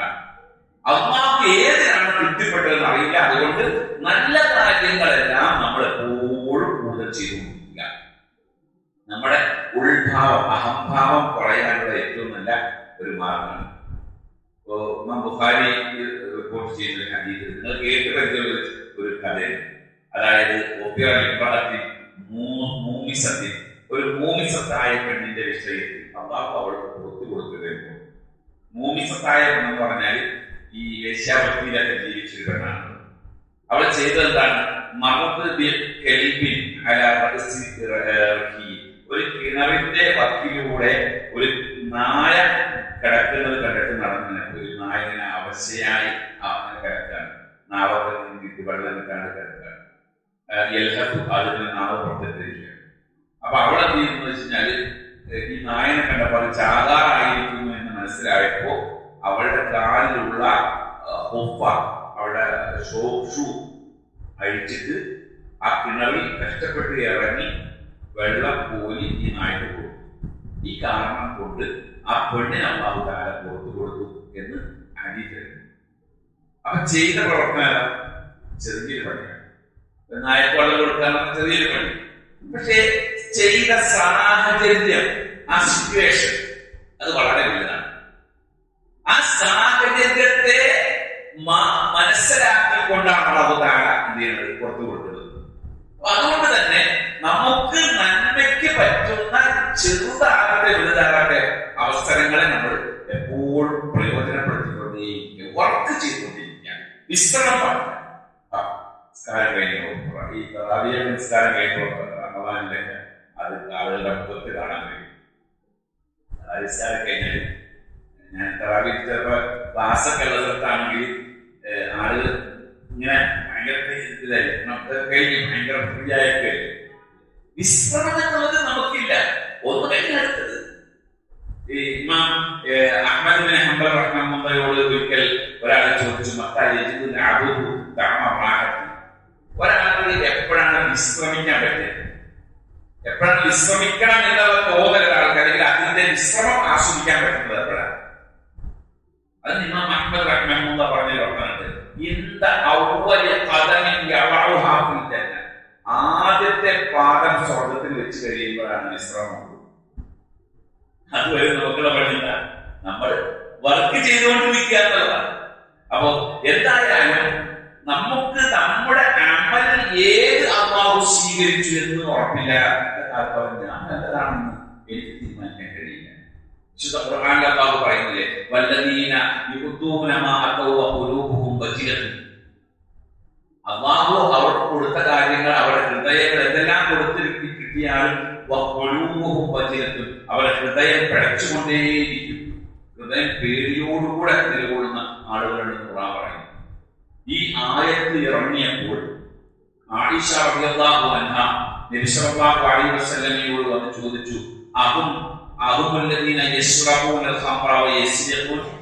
അവർ മദ്യപിക്കുകയും മോഷ്ടിക്കുകയും ചെയ്യുന്ന ആളുകളാണ് ഈ ഹൃദയം പടച്ചുകൊണ്ടിരിക്കുന്നത് പറഞ്ഞാൽ അതുകൊണ്ട് ഉദ്ദേശിക്കുന്നത് എന്ന് ചോദിച്ചു. നബി സല്ലല്ലാഹു അലൈഹി വസല്ലം അതിന് കൊടുത്ത മറുപടി അല്ല, അവർ യസൂമൂന വയുസല്ലൂന, നോമ്പ് നോക്കുകയും നിസ്കരിക്കുകയൊക്കെ ചെയ്യുന്ന നല്ല മനുഷ്യന്മാരാണ്. മനസ്സിലെപ്പോഴും പെട്ടപ്പാണ്. അവരുടെ ഭയം എന്താ?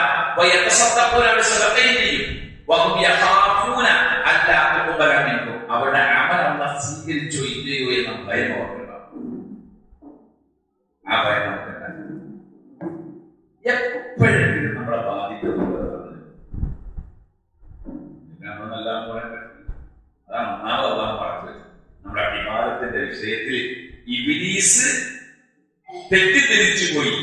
ഞാൻ ചെയ്യുന്ന ഇബാദത്ത് അല്ലാഹു സുബ്ഹാനഹു വ തആല സംതൃപ്തനാണ് എന്ന് തെറ്റിദ്ധരിച്ചു പോയി. മനുഷ്യൻ തെറ്റിദ്ധരിച്ചു പോയി.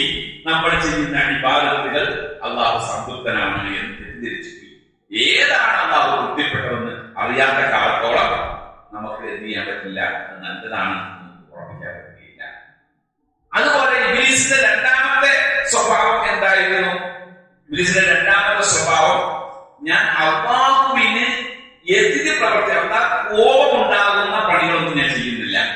അത് ഇബ്ലീസിന്റെ രണ്ടാമത്തെ സ്വഭാവമാണ്. അല്ലാത്ത കോപം ഉണ്ടാകുന്ന പണിയൊന്നും ഞാൻ ചെയ്തിട്ടില്ല.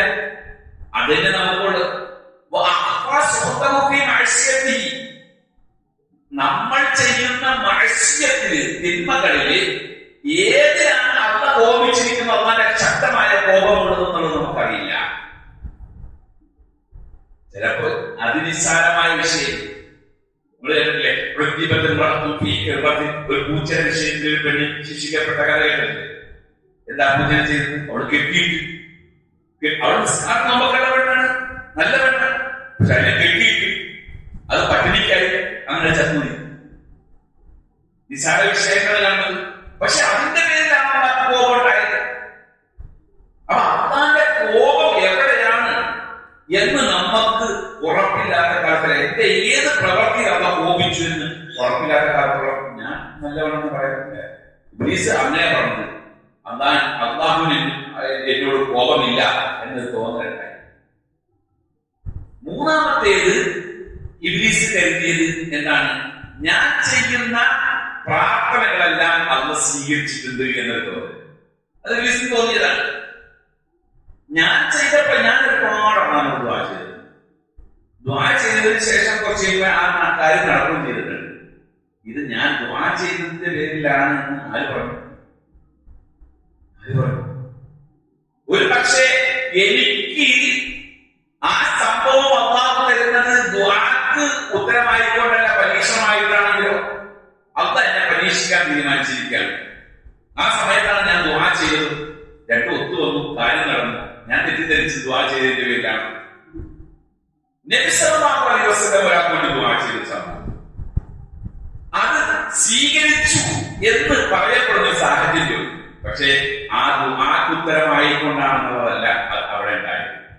അതായത് ഹാത്തിബിൻ അൻസാരി എന്ന് പറയുന്ന ഒരു സഹാബി, അദ്ദേഹം വീട്ടിൽ നിന്ന് പുറത്തിറങ്ങാനുള്ള വസ്ത്രം പോലില്ല. പള്ളിയിലേക്ക് പോകാൻ കഴിയില്ല. നിസ്കരിക്കാൻ കാണാതെ വന്നപ്പോൾ നബി സല്ലല്ലാഹു അലൈഹി വസല്ലം രണ്ട് ആളുകളെ എന്നോട് ചോദിച്ചതാ എന്ത് പറ്റിയത്. അപ്പോഴാണ് അറിയുന്നത് ഉടുക്കാൻ തുണിയില്ലാത്തതുകൊണ്ടാണ് ജമാഅത്തിന് വരാത്തത്. അപ്പൊ അയാളുടെ ദാരിദ്ര്യാവസ്ഥ എത്രത്തോളം ഉണ്ടെന്ന് മനസ്സിലായത്. നബി സല്ലല്ലാഹു അലൈഹി വസല്ലം ഒരു വസ്ത്രം കടന്നു മേടിച്ചു കൊടുത്തു. അത് ഉടുത്തു കൊടുത്തു. അപ്പോഴാണ് നബി സല്ലല്ലാഹു അലൈഹി വസല്ലം ചോദിക്കുന്നത്, ഇത്രയും പരിതാപകരമായിരുന്നോ നിന്റെ ജീവിതം? ആ സെന്റിമെന്റ് സീനിനെ താഴവ മുതലായി നബി സല്ലല്ലാഹു അലൈഹി വസല്ലമയോട് പറഞ്ഞു, യാ റസൂലല്ലാഹ് എനിക്ക് കുറച്ച് പണം കിട്ടാൻ അള്ളാഹുവോട് ദുആ ചെയ്തു. അതിന്റെ ആവശ്യമില്ല. ആ ഹദീസിൽ കാണാൻ 3 പ്രാവശ്യം ചോദിച്ചു. അത് 3 തവണയായി ചോദിച്ചുകൊണ്ട് അതല്ല, ആ സമയത്ത് തന്നെ 3 പ്രാവശ്യം ചോദിച്ചു. ചോദ്യത്തിന്റെ കാഠിന്യം കൊണ്ട് അള്ളാഹുവെ താഴവത്തിന് നീ സമ്പത്ത് കൊടുക്കണേ അള്ളാഹ് എന്ന് ദുആ ചെയ്തു. അപ്പൊ ദുആ ചെയ്തല്ലോ. പിന്നീട് താഴവ സമ്പത്തുണ്ടായി, സമ്പത്ത് ഒരുപാടുണ്ടായി. ഒരു പ്രദേശം മുഴുവൻ താഴവയുടെ മുതലായി മാറി. താഴവ പതുക്കെ പതുക്കെ നീങ്ങിൽ നിന്ന് അകലെ പറഞ്ഞു. താഴവയുടെ ചരിത്രം കാണാൻ താഴവ ദീനിന് പുറത്തു പോയിക്കൊണ്ടാണ് മരണപ്പെട്ടത് എന്നുള്ളതെല്ലാം ചരിത്രത്തിൽ കാണാം. എന്തോ അവരുടെ അഭിപ്രായ വ്യത്യാസമുള്ള വിഷയം. എന്തായാലും താഴവക്ക് ഈ സമ്പത്ത് കൊടുത്തത് ദുആക്ക് ഉത്തരമായിക്കൊണ്ടാണ്. ശരി, പരീക്ഷണമാണ്. എനിക്ക് കിട്ടിയിരിക്കുന്ന ഈ സൗകര്യങ്ങൾ ദുആക്ക് ഉത്തരമാണ് എന്ന് നമുക്ക് ഉറപ്പിക്കണ്ട. ഇബ്ലീസ് കരുതുന്നതാണ് ഞാൻ ചോദിച്ചിട്ട് അള്ളാഹ് എനിക്ക് തന്നിട്ടുണ്ട് എന്നത്. അത് അതിന്റെ വലിയൊരു സാഹചര്യം പോലുണ്ട്. ഇബ്ലീസ് ചോദിച്ചതൊക്കെ കൊടുത്തൊരു സാഹചര്യങ്ങളൊക്കെ അതെന്തോ ആകട്ടെ, അതൊക്കെ ഇബ്ലീസ് കരുതിയത് ഞാൻ ചോദിച്ചിട്ടാണ്. അപ്പൊ ഞാൻ ചോദിച്ചിട്ട് ദുആ ചെയ്തിട്ട് അതിന്റെ ഉത്തരമാണ് എന്ന് ഈ കിട്ടിയത് എന്ന് എനിക്ക് ഉറപ്പില്ലാത്ത കാലത്തോളം ഞാൻ നല്ലവണ്ണം എനിക്ക് പറയാൻ പറ്റും. അനഹൈറെന്ന് പറയാൻ. നാലാമത്തേത്, ഇബ്ലീസ് അള്ളാഹുമായിട്ടുള്ള അടുപ്പം. ഞാൻ അമ്മായിയോട് നന്നായിട്ട് അടുത്ത ഒരാളാണ്, അങ്ങനെയുണ്ട് പറയാം. ഞാൻ അതായിട്ടല്ല, ഞാൻ 5 സ്ഥിതിന്നാണ് ദുആ ചെയ്യുന്നു. ഞാൻ ഒറ്റയ്ക്ക് നന്നായിട്ട് ചിന്തിക്കുന്നു, ഒറ്റയ്ക്ക് അള്ളാഹുവിനെ ദിക്ർ ചെയ്യുന്നു. എന്റെ മനസ്സിൽ റിയാനില്ല, ഞാൻ ഇഖ്ലാസുള്ള ആളാണ്. ഇങ്ങനെ അതുകൊണ്ട് ഞാൻ അള്ളാഹുമായി ഒരുപാട് അടുത്തിരിക്കുന്നു. വലിയ അള്ളാന്റെ ഇബാദത്തുകളിൽ നിന്ന് ആരാണ് അള്ളാഹുവിന്റെ വലിയ എന്നുള്ളത് അള്ളാഹ് ഭക്ഷിച്ചില്ല. നല്ല വലിയ അർപ്പറിയില്ല. ആരാധന ഇപ്പോ വലിയ സമ്മേളനത്തിനൊക്കെ കേൾക്കാറില്ല. വലിയ ഉദാഹി തങ്ങൾ പാപ്പ സ്റ്റേജിലുണ്ടാവും. തങ്ങൾ പാപ്പ തലകര അനൗൺസ് ചെയ്തുകൊണ്ടിരിക്കും. തങ്ങൾ പാപ്പ വലിയ ഉദാഹി എന്നാ ആ കഴിഞ്ഞ എഴുതിട്ട് പറഞ്ഞോട്ടെ, ഞങ്ങളുടെ വലിയ ഉദാഹരണം എല്ലാം പറഞ്ഞോട്ടെ, പിന്നെ അങ്ങനെ ആരും വിളിക്കാൻ പാടാന്ന് പറഞ്ഞോട്ടെ, ഒന്നുമില്ല, വിളിച്ചോട്ടെ എന്നാണ് അംഗീകരിച്ചു കൊടുക്കുക. വലിയ ആരാണെന്ന് അറിയില്ല, ഇബ്ലീസിന് അറിയില്ല. ഇബ്ലീസ് വലിയാണെന്നാണ് ഇബ്ലീസ് കരുതിയത്. ഇബ്ലീസ് അല്ലാഹുവിന്റെ അടുപ്പക്കാരൻ ആരാണെന്ന് നമ്മളൊക്കെ സ്വയം നമ്മുടെ അമലുകൾ കൊണ്ട് വിലയിരുത്തുമ്പോ, ഞാൻ ചില ആളുകളെ പറ്റിയൊക്കെ പറയുമ്പോൾ പറയാറുണ്ട്, നമുക്കങ്ങനെ പറയാനുള്ള അധികാരം അയാൾ നല്ലതാണ്, അത്രയും അടുത്താണ് നമുക്ക് പറയാൻ അധികാരം. നമ്മളെന്ത് ചെയ്യാം, അയാൾ നല്ല പ്രവർത്തനം ചെയ്യുന്നു എന്ന് നമുക്ക് പറയാം, അത്രേ ഉള്ളൂ. അതിന്റെ പേരിൽ അയാൾ സ്വാലിഹാണ് എന്ന് എനിക്ക് വിധി എഴുതാൻ കഴിയില്ല. നമുക്ക് അതാണ് ദുആ ചെയ്തുകൊണ്ടിരിക്കാം, സ്വാലിഹീങ്ങളുടെ കൂട്ടത്തിൽ ഉൾപ്പെടുത്തുന്നതാവാം, എന്നെ സ്വാലിഹീങ്ങളിലേക്ക് അടുപ്പിക്കുന്നതാവാം. എന്നറിയോ, നരകത്തിൽ ആദ്യമായി പ്രവേശിക്കുന്ന ആളാണ്.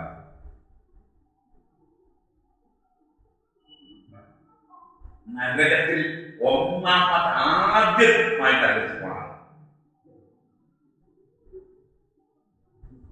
അതെ, മനുഷ്യന്മാരോട്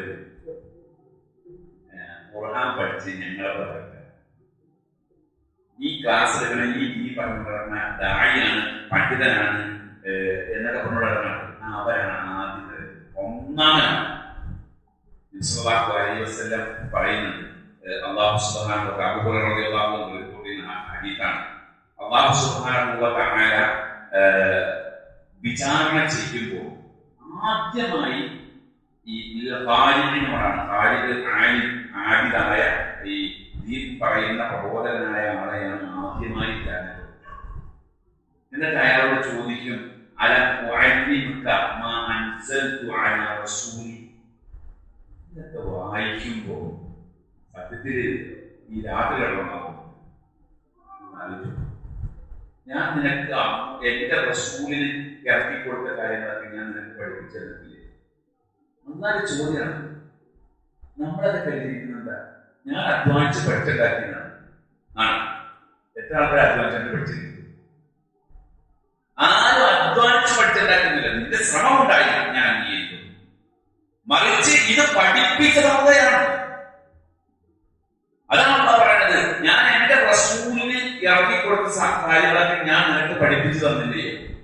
ഖുർആനിൽ അല്ലാഹു പറഞ്ഞതല്ലേ, അർ-റഹ്മാൻ അല്ലമൽ ഖുർആൻ. റഹ്മാനായ അല്ലാഹു ഖുർആൻ പഠിപ്പിച്ചു തന്നവനാണ്. നമ്മൾ എന്ത് ചെയ്യുന്നുള്ളൂ, അതിന് ഇരുന്ന് കൊടുക്കുന്നേ ഉള്ളൂ. നമ്മൾ പഠിച്ചു, ഞാൻ അധ്വാനിച്ച് കഷ്ടപ്പെട്ട് അങ്ങനെയൊക്കെ ഉണ്ടാക്കിയെടുത്താണ് എന്ന് പറയാനുള്ള അധികാരം നമുക്കില്ല. അദ്ദേഹം പറയും, ബല ഞാൻ പഠിച്ചു, എനിക്ക് പഠിപ്പിച്ചു തന്നിട്ടുണ്ട്, നീ എല്ലാം പഠിച്ചു.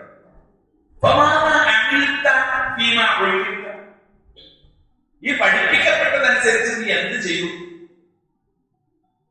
എന്നോട് ചോദിച്ചാൽ ഞാൻ കൊടുക്കുന്ന മറുപടി എന്താണ്? അതാണ്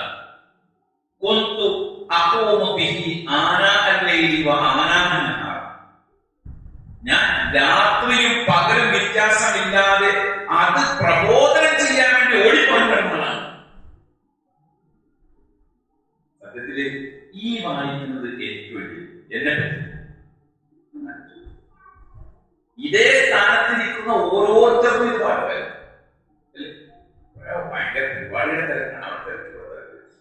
പ്രോഗ്രാം അതിന്റെ ഇടയിലാണ്, ഞാൻ തിരക്കുള്ളതാണ്.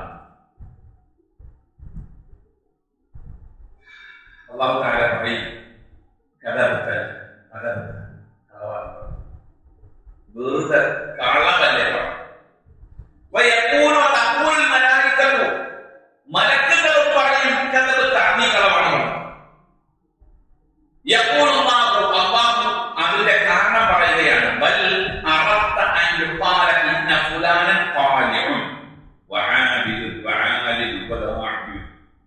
അയാൾ വലിയ ആലിമാണ്, അയാൾ വലിയ പ്രബോധകനാണ്, ഭയങ്കര പ്രഭാഷകനാണ്, ഭയങ്കര സംഭവമാണ് എന്ന് ആളുകൾ പറയണം എന്ന ചിന്ത എന്റെ മനസ്സിലുണ്ടായില്ല.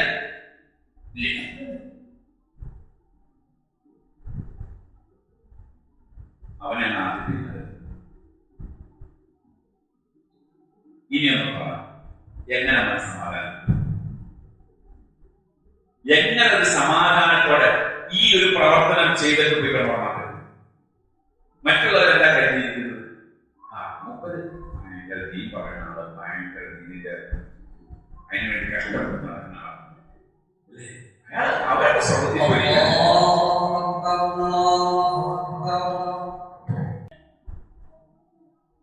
ആളുകള് അങ്ങനെ ധരിച്ചു വെക്കുകയാണ്. അങ്ങനെ ധരിച്ചു വെക്കണം എന്ന് നിന്റെ മനസ്സിൽ കരുതിയിട്ടുണ്ട്. അങ്ങനെ കരുതിയത് കൊണ്ടാണ് നീ കരുതിക്കൊണ്ടാണ് നീ പ്രവർത്തിച്ചത്. അതുകൊണ്ട് പക്കത്തീരതായില്ല. അത് ആളുകൾ പറഞ്ഞു നിന്നെപ്പറ്റി എങ്ങനെ പറഞ്ഞു. മഹാപണ്ഡിതനായ വാഗ്മീകിയായ പ്രഭാഷണ കലയിലെ വിദഗ്ധനായ അങ്ങനെയൊക്കെ പറഞ്ഞ ചിലപ്പോ നമുക്ക് വല്ലാത്ത പ്രയാസം തോന്നി. പ്രസംഗത്തിന് ഇങ്ങനെ പോയി ഇരിക്കുമ്പോ ആളുകളൊക്കെ പറയുന്നത് വലിയ പ്രാസംഗം, വലിയ അങ്ങനെ, വലിയ ഇങ്ങനെ, എന്തിനാണ് അയാളുടെ അങ്ങനെ പറഞ്ഞു ഇംഗ്ലീഷിന്റെ കീറി മേഖല അവസരങ്ങളൊക്കെ അത്തരം കാര്യങ്ങളൊന്നും ഈ പ്രസംഗത്തിന് ക്ഷണിക്കുന്ന ഈ സംഘാടകരൊക്കെ നടത്താറില്ല. അങ്ങനെ പറഞ്ഞില്ലെങ്കിൽ അയാൾ പറഞ്ഞിട്ട് അയാൾ പ്രസംഗിക്കുള്ള തോന്നലൊന്നും വരുത്തി വെക്കണ്ട. എന്താകട്ടെ, ഒന്നാമത്തെ കാര്യം, രണ്ടു മൂന്ന് ഞാൻ വിശദീകരിക്കേണ്ട ഒറ്റ വാക്ക് പറയാം. രണ്ടാമത്തെ ആള് സമ്പന്നൻ, മൂന്നാമത്തെ ആൾ അവർക്കെല്ലാം കാരണം അവരുടെ ലക്ഷ്യം എന്താണ്? ഞാൻ നല്ലവനാണ് എന്ന് മറ്റുള്ളവർ കരുതട്ടെ, പറയട്ടെ. ഇപ്പോ നമ്മളൊക്കെ ഇപ്പോ ഈ അടുത്ത കാലഘട്ടത്തിലേക്ക് കാണുന്നത് പ്രവർത്തനം. ഇപ്പോ അടുത്ത് ഒരാള് ഫേസ്ബുക്കിൽ എന്റെ ഒരു വീഡിയോയുടെ താഴെ കമന്റ്, ആളുടെ പേരൊന്നും പറയാം, അയാൾ ഇസ്ലാമിലേക്ക് വന്ന ആളാണ്, വലിയ പ്രബോധനം നടത്തുന്ന ആളാണ്. അയാൾ ആ കമന്റിൽ ഇട്ട പോയെന്ന് വെച്ചാൽ എയർ കണ്ടീഷൻ ചെയ്ത പള്ളിയിൽ നിന്നിട്ട് ഈ ഇവർക്കൊക്കെ എന്തും പറയാം, ഞങ്ങളൊക്കെ തെരുവുകളിൽ നിന്നുകൊണ്ട് പ്രബോധനം ചെയ്യുന്ന ആളുകളാണ്, ഞങ്ങൾക്ക് പറയുന്ന വിഷയങ്ങൾ സത്യസന്ധമായി പറയാൻ കഴിയും എന്നാണ് ഇയാൾ കമന്റ്. സത്യത്തിൽ അപ്പൊ ആ പറഞ്ഞതിന്റെ ടോട്ടലല്ല, എന്താണ് മോശം അല്ലെ?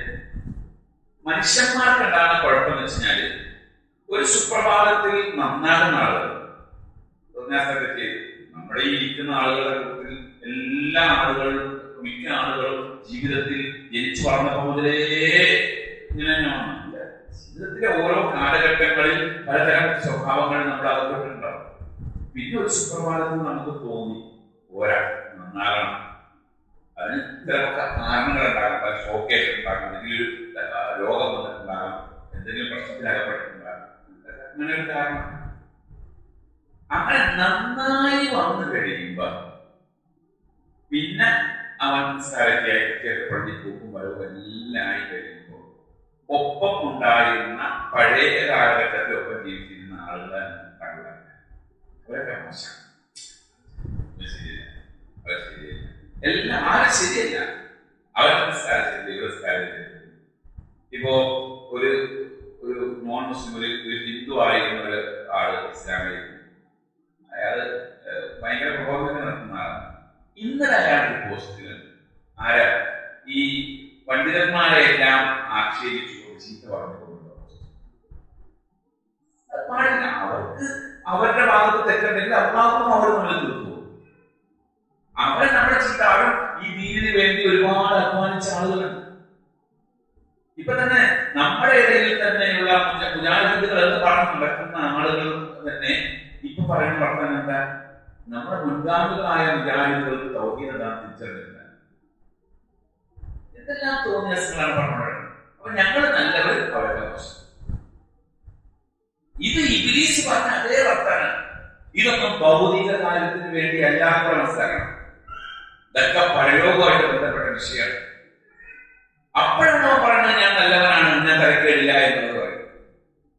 അങ്ങനെയുള്ള ചിന്ത മനസ്സിലുള്ളത് കൊണ്ട്, മനസ്സിലുള്ള ആളെ പറ്റിയാണ് നബി സല്ലല്ലാഹു അലൈഹി വസല്ലം പറഞ്ഞത്, ലാ യദ്ഖുലുൽ ജന്നത മൻ കാന ഫീ ഖൽബിഹി മിത്ഖാല ദർറത്തിൻ കിബറിന്റെ നിതാന പറഞ്ഞ ഉറുമ്പിന്റെ കാൽപാദം. ഉറുമ്പിന്റെ കാൽപാദത്തിന്റെ വലിപ്പം കിബർ മനസ്സിലുണ്ടെങ്കിൽ സ്വർഗത്തിൽ പോകില്ല. ഇബ്ലീസ് സ്വർഗത്തിൽ പോകാൻ കാരണം കിബർ അനഹയിൽ പോലെ സ്വർഗത്തിൽ ഒരിക്കലും. അപ്പൊ അത്രയും ഗൗരവമുള്ള വിഷയമാണ് അനഹൈറുമിൻഹു, ഞാൻ നല്ലവനാണ് എന്നുള്ളത്. നമ്മൾ ഒരിക്കലും സ്വർഗം എനിക്ക് കിട്ടുമെന്ന ഉറപ്പിന്റെ മുകളിൽ ജീവിക്കേണ്ട ആവശ്യമില്ല. നമ്മുടെ അള്ളാഹു നമുക്ക് അങ്ങനത്തെ ഒരു സാഹചര്യം തരാൻ വേണ്ടിയാണ് നമ്മൾ പ്രാർത്ഥിക്കാൻ. അപ്പൊ ഇബ്ലീസിന്റെ സ്വഭാവങ്ങളിലെ രണ്ടാമത്തെ സ്വഭാവമാണ് കിബർ, ഞാൻ തരക്കേടില്ല എന്നുള്ളത്. ആ ചിന്ത വന്നപ്പോ തന്നെ അള്ളാഹു പറഞ്ഞത് എല്ലാവരും ഞാൻ ഹൈറാണെന്ന് പറഞ്ഞപ്പോ, ഞാൻ നല്ലവനാണെന്ന് പറഞ്ഞപ്പോ തന്നെ പുറത്തേക്ക് പോകുക. അതുപോലെ തന്നെ മൂന്നാമത്തേത് ഇബ്ലീസിന്റെ സ്വഭാവത്തിൽപ്പെട്ട കാര്യമാണ് ഹത്തി എന്ന് പറഞ്ഞു കഴിഞ്ഞാൽ വെല്ലുവിളിക്കുക. ഇബ്ലീസ് ചില ആൾക്കാരുടെ അങ്ങനത്തെ സ്വഭാവമാണ്, വെല്ലുവിളിക്കുന്ന സ്വഭാവം. കാണിച്ചു തരാം, എനിക്ക് ഊഹുണ്ടെങ്കിൽ ഞാൻ അങ്ങനെ ചെയ്യും, ഇതിനൊക്കെ പ്രതികാരം ചെയ്തില്ലെങ്കിൽ അങ്ങനെ ചെയ്യും, ഇതിനൊക്കെ മറുപടി ഞാൻ പറയും അല്ലേ. അത് ഇവന്റെ അതേ സ്വഭാവം. അള്ളാഹുവോട് അവൻ നടത്തിയ വെല്ലുവിളി എന്താ? അന്ത്യദിനം വരെ നീ എനിക്ക് അവസരം തരണം, ഞാൻ എപ്പോഴെങ്കിലും തെളിയിക്കും ഈ മനുഷ്യന്മാരിൽ നിന്ന് എപ്പോഴാണ്. നമ്മൾ പറയാറില്ലേ, എപ്പോഴെങ്കിലും ഇവർ നിനക്കെതിരാകും, ഞാൻ കാണിച്ചു തരാം. നമുക്കിങ്ങനെ പറയാൻ പറ്റില്ല. ഇബ്ലീസിന്റെ നാലാമത്തെ സ്വഭാവം ഇദ്ഹാമുൽ ഇത്ം, അതായത് കുറ്റത്തെ മറ്റുള്ള ആളുടെ മേൽ വെച്ചില്ല. അതായത് വാദിയെ പ്രതിയാക്കാൻ പറഞ്ഞ സ്വഭാവം, അത് ഇബ്ലീസിന്റെ സ്വഭാവം. നമ്മളിപ്പോ വണ്ടി ഓടിച്ചുകൊണ്ട് പോകണ വ്യക്തി നമ്മുടെ വണ്ടിയുടെ പുറകിൽ വേറെ പറഞ്ഞത് കുത്തി നോക്കി, എന്നിട്ട് അവൻ ഇറങ്ങി വന്നിട്ട് പറഞ്ഞ ബ്രേക്ക് കുറിച്ചുകൊണ്ടല്ലേ എന്റെ വണ്ടി ഒന്ന് കുത്തി കുടിക്കാൻ. നമ്മളത് വേറെ കുടിക്കുമല്ലോ, മുമ്പിൽ ആദ്യം കുറച്ചുകൂടെ അവളെ ബ്രേക്ക് കുടിക്കൂ. തെറ്റാറിയില്ല, പുറകെ വന്നിട്ടില്ല. പക്ഷേ തന്റെ തെറ്റിനെ മറ്റാളുടെ മേലേക്ക് വെച്ചില്ല, നല്ല കുറ്റക്കാരൻ. ഇബ്ലീസ് ചെയ്ത പണിയതാണ് കാല നീ എന്നെ വഴിയിലെത്തിച്ചതിന്റെ കാരണം നിന്റെ നേരായ മാർഗത്തിൽ അവർക്ക് വേണ്ടി ഞാൻ കാത്തിരിക്കും. സത്യത്തിൽ അവനാണ് തിന്മ ജീവിക്കാൻ വഴിച്ചു പോയതല്ലേ. അപ്പോ അബദ്ധം സംഭവിക്കുകയോ അതല്ലെങ്കിൽ എന്തെങ്കിലും തെറ്റ് സംഭവിക്കുകയോ ചെയ്താൽ അത് മറ്റുള്ള ഒരാളുടെ മേലിൽ വെച്ച് കെട്ടുന്ന ഒരു പ്രവണത, അത് ഇബ്ലീസിന്റെ സ്വഭാവത്തിൽപ്പെട്ടതാണ്. അതുപോലെ തന്നെ അവൻ എന്ത് ചെയ്യും? വേറൊരു സ്വഭാവം അൽ-ഇനാദ്, അതായത് അവൻ അതിനു വേണ്ടി പ്രതിജ്ഞ ചെയ്ത് കാത്തിരിക്കുക, അതായത് പകരം ചോദിക്കാൻ അവസരം തേടിയിരിക്കുക. അത് ചില ആളുകളൊക്കെ എന്തെങ്കിലും ഒരു പ്രയാസത്തിലൊക്കെ അകപ്പെടുമ്പോ പറയാറുണ്ട്, അവൻ അങ്ങനെ തന്നെ വേണം, ഞാൻ കാത്തിരിക്കുകയാണ്. ഒരാൾക്കൊരു ബുദ്ധിമുട്ടുണ്ടായി, ഒരു മുഅ്മിനായ ആർക്കൊരു പ്രയാസം ഉണ്ടായി, മുഅ്മിനാകണമെന്നില്ല, ആർക്കും ഒരു പ്രയാസം ഉണ്ടായി. പ്രയാസം ഉണ്ടാകുമ്പോ നമ്മൾ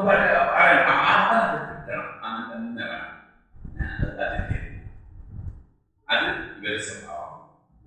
നമ്മുടെ ശത്രുവാണെന്ന് പറഞ്ഞ ഒരാള്, പ്രത്യക്ഷമായ ശത്രു എന്ന് പറഞ്ഞ ആള്, അയാൾക്ക് വീഴ്ച വന്നാല് നമ്മൾ ഞാൻ കാത്തിരുന്നു എന്ന് പറഞ്ഞിട്ടുണ്ടെങ്കിൽ നമ്മൾ മനസ്സിലാക്കാതെ ഇവന്റെ സ്വഭാവമാണ്. അള്ളാഹു പറഞ്ഞത് തുമ്മല ആദ്യനും തുമ്മല ആദ്യനും മിൻ ഐദീഹിം വമിൻ ഖൽഫിഹിം വഅൻ അയ്മാനിഹിം വഅൻ ശമാഇലിഹിം. ഞാൻ അവന്റെ മുമ്പിലൂടെയും പിന്നിലൂടെയും മുകളിലൂടെയും താഴെക്കൂടെയും എല്ലാം നിലത്തും. അങ്ങനെ ഒരെണ്ണം പോലും നന്ദിയുള്ളവരുണ്ടാവില്ല. അത് ഞാൻ തെളിയിക്കും. അതിനു വേണ്ടി കാത്തിരിക്കും, വല വിരിച്ച് നെറ്റി വിരിച്ച് കാത്തിരിക്കുക. ഈ 5 സ്വഭാവങ്ങൾ ഇബ്ലീസിന്റെ സ്വഭാവം. ഈ 5 സ്വഭാവങ്ങളിൽ ഏത് സ്വഭാവം ആർക്കുണ്ടോ അവരൊക്കെ ശൈത്താൻ പറയും, അവരൊക്കെ ശൈത്താനാണ്. അത് മനുഷ്യന്മാരിലുണ്ടാകും, ജിന്നുകൾക്കും ഉണ്ടാകും. മനുഷ്യന്മാരിലുള്ള ശൈത്താന്മാരെ നമുക്ക് കാണാൻ കഴിയും, ജിന്നുകളിലുള്ള ശൈത്താന്മാർക്ക് കാണാൻ കഴിയില്ല. ആ വ്യത്യാസം. ഇനിയുണ്ട് ഭാഗങ്ങളൊക്കെ വിശദീകരിക്കുകയാണെങ്കിൽ ഒരുപാട് പറയാനുണ്ട്. സത്യത്തിന് ശത്രുവിനെ തിരിച്ചറിഞ്ഞ് പ്രവർത്തിക്കുക എന്നുള്ളത് വലിയ ഗൗരവ വിഷയം. ശൈത്താന് ഇബാദത്ത് എടുക്കുന്ന ആളുകളുണ്ട്. ആസ്ട്രൽ പ്രൊജക്ഷന്റെ ആളുകളല്ല, ആസ്ട്രൽ പ്രൊജക്ഷൻ എന്ന് പറയുന്ന ഒരു സംവിധാനം, ഒരു വിശ്വാസം. അതായത് പൈശാചിക സേവ നടത്തുന്ന അത് എല്ലാ ഭാഗത്തും ഉണ്ട്. ഇപ്പൊ കേരളത്തിലും അടുത്ത കാലഘട്ടത്തിൽ അവർ ശക്തി പ്രാപിക്കുന്നുണ്ട്. ആസ്ട്രൽ പ്രൊജക്ഷന്റെ ആളുകൾ വലിയ ആളുകൾ അതിലുള്ളത്. വലിയ ഉന്നത ഉദ്യോഗസ്ഥന്മാർ വിദ്യാഭ്യാസ മേഖലയിൽ മികച്ചു നിൽക്കുന്ന ആളുകളാണ് ഈ ആസ്ട്രൽ പ്രൊജക്ഷന്റെ ഭാഗമായിക്കൊണ്ട് പിശാചിന്റെ സേവകരായിട്ട് ഉപയോഗപ്പെടുത്തിയത്. ഏത് മതത്തിൽ നിന്നാണോ പോകുന്ന ആളുകൾ അവർക്ക് പിശാചിനെ സേവിക്കാൻ ഉള്ള നിർദ്ദേശങ്ങൾ, ഒന്നാമത്തെ നിർദ്ദേശം അതാത് മതങ്ങളിലെ വേദഗ്രന്ഥത്തെ ചവിട്ടിരിക്കുക, ആർത്തവരക്തം ആ വേദഗ്രന്ഥത്തിൽ നിന്ന് മുകളിൽ ഒഴിക്കുക. അങ്ങനെയാണ് ശൈത്താൻ സേവകയിൽ പോയി. അതല്ല ഏകദേശം കുറെ ആളുകളെ കൊന്നിട്ടുണ്ട്. 3 ആൾക്കാരെ കൊല്ലുക പോലും ചെയ്തത്. അതായത് ആത്മാവിനെ ശരീരത്തിൽ നിന്നും വേർപെടുത്തിക്കൊണ്ട് സുരക്ഷിതമായ സ്ഥലത്ത് കൊണ്ടാക്കുക എന്നുള്ളതാണ് ഈ ആസ്ട്രൽ പ്രൊജക്ഷന്റെ ആളുകൾ ചെയ്യുന്ന ഈ കൊലപാതകത്തിന്റെ കാരണങ്ങളൊക്കെ പറയുന്നത്. ദൈവം പരാജയപ്പെട്ട് ശൈത്താൻ ആധിപത്യം നേടുന്ന കാലം വരാനുണ്ട്. അന്ന് എല്ലാ ആളുകൾക്കും സർവ്വസ്വാതന്ത്ര്യം കിട്ടും. എല്ലാം അവർ ആഗ്രഹിക്കുന്നത് എന്തും നേടാൻ കഴിയും, ആഗ്രഹിക്കുന്ന പോലെ ജീവിക്കാൻ കഴിയും എന്നുള്ള ഒരു വിശ്വാസത്തെ അവർ കഴിയും. നമ്മൾ ഈ പറയുന്ന വിഷയം ഈ ആസ്ട്രൽ പ്രൊജക്ഷന്റെ ഭാഗമായിട്ടല്ല, മറിച്ച് അല്ലാഹുവിനെ ഇബാദത്ത് എടുക്കേണ്ട മനുഷ്യൻ ശൈത്താനെ ഇബാദത്ത് എടുക്കുന്ന ഒരു പ്രവണതയുണ്ട്.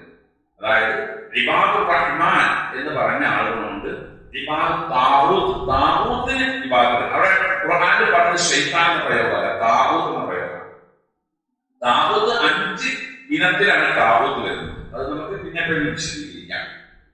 പരലോകത്ത് ചെല്ലുമ്പോൾ അല്ലാഹു തആല ചോദിക്കുന്ന ഒരു ചോദ്യം, അലം അഅഹദ് ഇലൈക്കും യാ ബനീ ആദം, അല്ലയോ ആദമിന്റെ മക്കളെ, ഞാൻ നിങ്ങൾക്ക് ഒരു വാഗ്ദാനം തന്നിട്ടില്ലേ, നിങ്ങളുമായിട്ടൊരു കരാറില്ല. എന്താണ്? അല്ലാ തഅബുദു ശൈത്താൻ, ശൈത്താനെ നിങ്ങൾ ഇബാദത്ത് എടുക്കരുത് എന്നുള്ളത്. ശൈത്താനെ ഇബാദത്ത് എടുക്കരുത് എന്ന് ഞാൻ നിങ്ങളോട് കരാർ ചെയ്തിട്ടില്ലേ, വാഗ്ദാനം ചെയ്തിട്ടില്ലേ? ആ ഇബാദത്ത് എന്താണ്? ഈ പറഞ്ഞ പോലെ താവൂത്തിന് വഴിപ്പെടുക എന്നതാണ്.